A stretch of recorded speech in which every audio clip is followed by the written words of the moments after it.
नमस्कार। आपका बहुत बहुत स्वागत है हमारे चैनल लीगल आउटलुक में। आज हम जिस कानूनी नज़रिए की बात करेंगे वो प्रोबेट के रिवोकेशन से जुड़ा हुआ है। हमारे एक दोस्त ने हमसे एक क्वेश्चन पूछा कि प्रोबेट ग्रांट होने के कितने सालों के बाद तक उसके कैंसिलेशन, उसके रिवोकेशन के लिए जाया जा सकता है और किन किन ग्राउंड पे जाया जा सकता है। हम देखते हैं क्या क्या कानून के प्रोविज़न हैं इसमें, और इसको हम डिस्कस करते हैं एक बहुत ही इंटरेस्टिंग केस के ज़रिए। मंजू पुरी एक एप्लीकेशन फाइल करती हैं प्रोबेट जो ग्रांट हुआ था उसके रिवोकेशन के लिए। उस प्रोबेट को ग्रांट किया था कलकत्ता हाई कोर्ट ने, और उनके इस एप्लीकेशन को डिसमिस कर दिया जाता है। क्योंकि जो प्रोबेट ग्रांट हुआ था वो 1982 में हुआ था, 1982 में हुआ था, और जिस विल का हुआ था वो 1961 का विल था, जो उनके नाना सुरजान सिंह रंधावा का बिल था, वसीयत था, और ये एक अनरजिस्टर्ड वसीयत था। रंधावा साहब ने एक प्रॉपर्टी खरीदी थी जो अपने भाई बचित्तर सिंह के साथ मिल के, और ये प्रॉपर्टी दोनों ने भाइयों ने अपनी पत्नी के नाम खरीदी थी। रंधावा साहब की डेथ होती है 1962 में, और उनकी दो बेटियां होती हैं, ज्ञान कौर एंड बीना कुमारी। 1961 में वो विल एग्जीक्यूट करते हैं, जिसके ज़रिए वो अपनी सारी प्रॉपर्टीज़ अपनी बड़ी बेटी ज्ञान कौर को दे देते हैं। उनकी सुरजान सिंह की वाइफ होती हैं श्रीमती हरनाम कौर, जो एक रजिस्टर्ड गिफ्ट डीड एग्जीक्यूट करती हैं उसी प्रॉपर्टी को लेकर, जिसका नंबर था 5/1C बेलीविडेयर रोड, कलकत्ता। और ये जो डॉक्यूमेंट एग्जीक्यूट होता है रजिस्टर्ड गिफ्ट डीड, वो 1982 में होता है। और 1982 में ही बचित्तर सिंह, जो सुरजान सिंह के भाई हैं, वो एक प्रोबेट पिटीशन फाइल करते हैं। उस प्रोबेट पिटीशन में कलकत्ता हाई कोर्ट में 3 नो ऑब्जेक्शन सर्टिफिकेट देते हैं। इन तीन नो ऑब्जेक्शन सर्टिफिकेट था वो हरनाम कौर, ज्ञान कौर और छोटी बेटी बीना कुमारी का होता है। कलकत्ता हाई कोर्ट 1982 में ही 4/6/1982 को एप्लीकेशन को अलाउ करता है और बचित्तर सिंह के फेवर में प्रोबेट सर्टिफिकेट इशू करता है। 1984 में बीना कुमारी एक पार्टीशन सूट फाइल करती हैं, जिसमें जो अपनी बहन हंसपाल या ज्ञान कौर के खिलाफ होता है, जिसमें वो पार्टीशन मांगती हैं हरनाम कौर ने जितनी प्रॉपर्टीज़, या उनके फादर ने जितनी प्रॉपर्टी छोड़ी हुई है, चूँकि केवल ये 2 बहनें ही थी। हरनाम कौर, ज्ञान कौर जो है वो उनकी बड़ी बहन, वो एक पिटीशन, वो उसका रिप्लाई फाइल करती हैं और ये कहती हैं कि भाई हरनाम कौर ने ये प्रॉपर्टी उनको रजिस्टर्ड गिफ्ट डीड से दे दिया है। उसके बाद इसके दरमियान ही ज्ञान कौर की डेथ होती है, और उसके बाद 2008 में बीना कुमारी की भी डेथ होती है, और जो वो पार्टीशन सूट फाइल किया था वो डिसमिस होता है नॉन प्रोसिक्यूशन में, चूँकि ये इनकी तरफ से, बीना कुमारी की तरफ से कोई पेश ही नहीं होता कोर्ट में। और बाद में उसको रिस्टोरेशन की भी एप्लीकेशन लगाई जाती है बच्चों के द्वारा, बट वो भी डिसमिस हो जाता है। 2010 में ज्ञान कौर के बेटे राजीव सिंह हंसपाल ने उस प्रॉपर्टी को, जो सूट प्रॉपर्टी था, उसको वो बेच देते हैं, कि उस प्रॉपर्टी को बेच देते हैं। तो बाद में उस कन्वेंस डीड का पता चलता है मंजू पुरी को, जो बीना कुमारी की बेटी हैं, उनको पता चलता है। फिर वो एक एप्लीकेशन और उसी कन्वेंस डीड से ये पता चलता है कि कोई प्रोबेट पिटीशन फाइल हुआ था, और जिसमें प्रोबेट ग्रांट हुआ था 1982 में। फिर वो एक एप्लीकेशन लगाकर इंस्पेक्शन करती हैं उस प्रोबेट पिटीशन का, तो वहाँ उन्हें पता चलता है कि उनकी मदर का एक नो ऑब्जेक्शन सर्टिफिकेट लगा हुआ है, जो कि उनकी मदर ने कभी दिया ही नहीं, क्योंकि उनको नॉलेज ही नहीं था इस बात का। तो उस नो ऑब्जेक्शन सर्टिफिकेट के बारे में वो कहती हैं, जो रिवोकेशन ग्रांट, जो प्रोबेट ग्रांट हुआ उसके रिवोकेशन की जो एप्लीकेशन लगाती हैं, उसमें वो कहती हैं कि भाई जो सिग्नेचर मेरी मदर का है उस नो ऑब्जेक्शन सर्टिफिकेट पे वो फोर्स्ड है। और इस चीज़ को दिखाने के लिए, इसको साबित करने के लिए वो पैन कार्ड की फोटोकॉपी लगाती हैं कोर्ट में, और इवन की पासपोर्ट की कॉपी लगाती हैं जहां उनके एडमिटेड सिग्नेचर्स थे।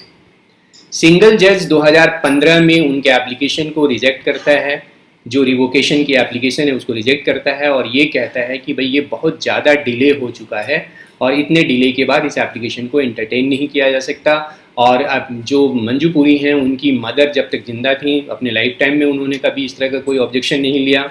इसलिए उनके रिवोकेशन के एप्लीकेशन को डिसमिस कर दिया जाता। मामला division bench Calcutta high court पहुंचता है, वो भी उसको एंटरटेन नहीं करती और उसको डिसमिस कर देती है। इस तरीके से ये केस अब सुप्रीम कोर्ट पहुंचता है, जहां सिविल अपील नंबर 8455 ऑफ 2019, ये सिविल अपील नंबर है सुप्रीम कोर्ट में, और इसका डिसीजन होता है 14 नवंबर 2019 को, और केस का नाम था Manju Puri versus Rajiv Singh Hanspal and others. इसमें डिवीज़न बेंच में जस्टिस अशोक भूषण होते हैं और जस्टिस नवीन सिन्हा होते हैं। ये जजमेंट बहुत बढ़िया लिखा हुआ है जस्टिस अशोक भूषण का।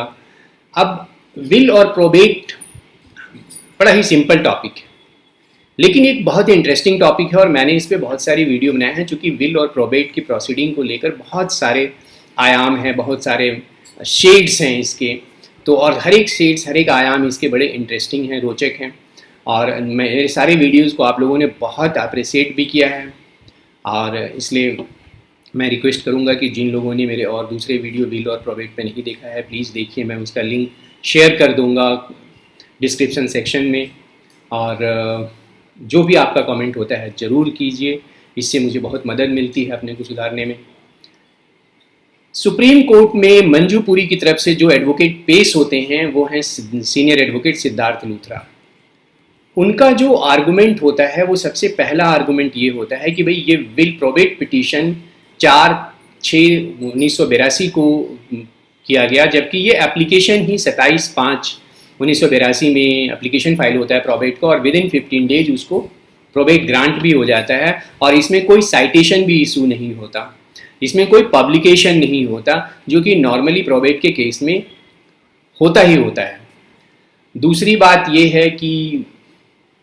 साइटेशन और स्पेशल साइटेशन एक नोटिस इशू होना चाहिए था और बीना कुमारी को, क्योंकि वो यंगर सिस्टर हैं और जिस बिल का प्रोबेट किया जा रहा था उस बिल में उनको डिसइनहेरिट किया गया था, और या उनको कोई संपत्ति नहीं दी गई थी, और इस तरीके से जो बीना कुमारी का नो ऑब्जेक्शन सर्टिफिकेट लगा हुआ है वो उन्होंने कभी इशू ही नहीं किया, और ये फोर्स्ड है। दूसरी तरफ से जो राजीव सिंह हंसपाल हैं उनकी तरफ से जयंत भूषण हैं सीनियर एडवोकेट, वो पेश होते हैं, और उनका पहला कहना यही था कि प्रोबेट ग्रांट करने के लिए ये आवश्यक नहीं है, ये मैंडेटरी नहीं है कि साइटेशन इशू हो ही, नोटिस इशू हो ही, और कहीं से भी केवल साइटेशन नहीं इशू होने की वजह से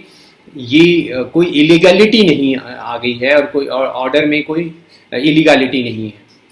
दूसरी बात यह है कि बीना कुमारी के डेथ के बाद अब ये ओपन नहीं है, या अब ये अवेलेबल नहीं है कि 30 साल के बाद एक एप्लीकेशन लगा के रिवोकेशन की डिमांड की जाए प्रोबेट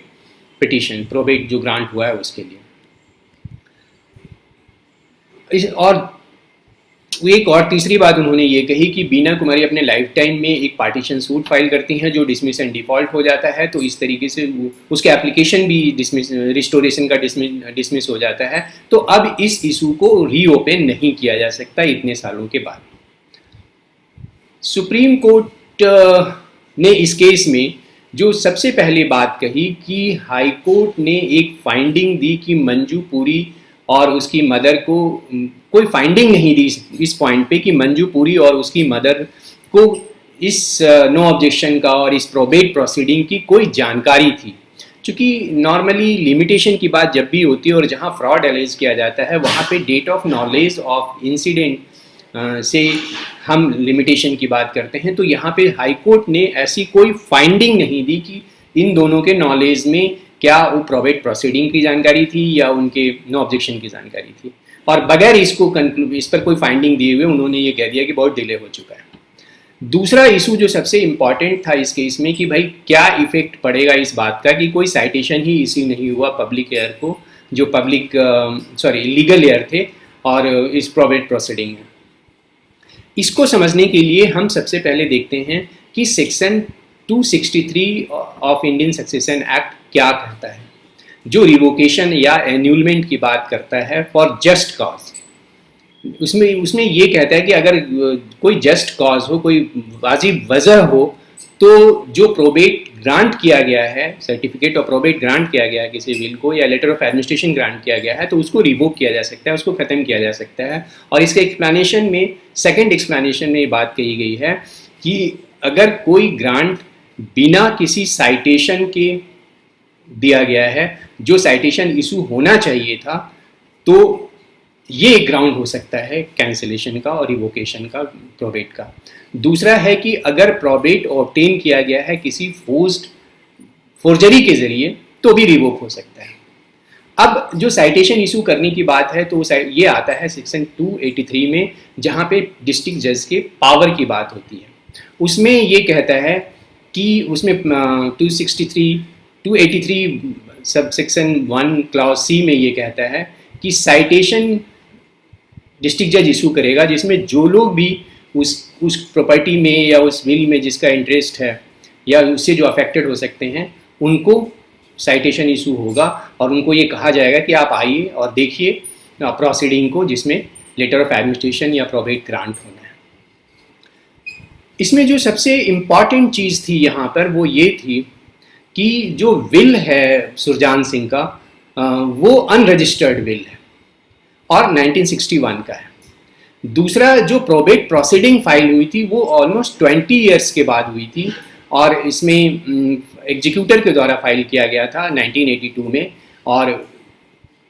तब विल को प्रोबेट किया गया था। इसमें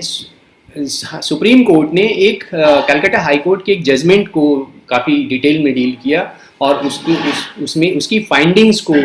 इसमें उन्होंने कोट किया। उसमें ये जजमेंट था ज्योत्सना रसघरिया वर्सेस दीपक कुमार हिम्मत सिंह का, 2002 ILR 2 कैलकाटा 402। इसमें इस केस में भी सिमिलर सिचुएशन था, रिवोकेशन की बात थी और जो कंसर्न पार्टी थे उनको साइटेशन इशू नहीं हुआ था।